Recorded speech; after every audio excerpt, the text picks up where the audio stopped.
Magandang umaga mga ka-vlogs. Ito nga pala ulit si Vax TV. Siguro matagal-tagal na mula nung nag-upload ako ng video.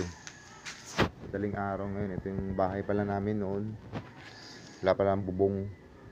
CR yan, walang bubong. Tapos doon naman ako nagluluto kasi wala namang kaming kalan. Kaya yung gatong ginagamit namin. Papasok ang aking anak, yun, nagbibihis pa lang. Siyempre, atatid ko sa eskwela niyan. Dalawa nga lang pala kami dito sa bahay. Kasi wala yung aking anak. Matagal pang balik dito. Kaya kung solo lang, sa pag-uwi ng bahay, walang kasama. Sa trabaho, wala kang magagat ng tao dito sa bahay. Ito yung tulugan ng aking anak na isa, kaya lang hindi dito natutulog. Kung bakit. Yun yung dati namin tinirahan. Nag-isa na namin. Dito muna kami natutulog. Yun, nagbibisyo. Kaway, Charles, kaway. Bali papasok sa eskwela niya, lihatid ko. Diretso papasok na rin ako sa trabaho ko.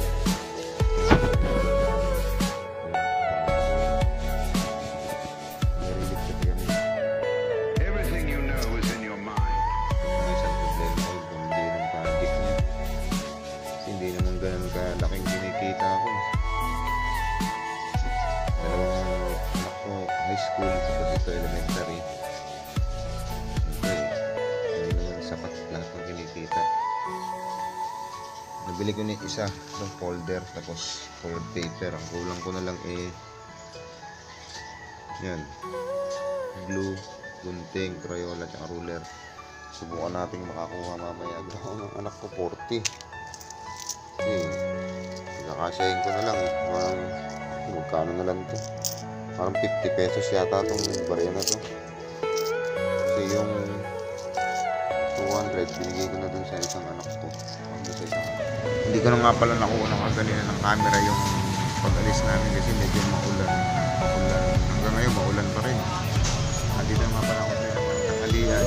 May nagpagawa rin naman kahit pa paano dalawa. Kaya lang hindi naman ganun malaki ang bayad niya. Siyempre pagkakasyahin ko na naman yung kikitain ko doon. Kasi babaunin na lang aking mga anak. Bukas na lang ulit.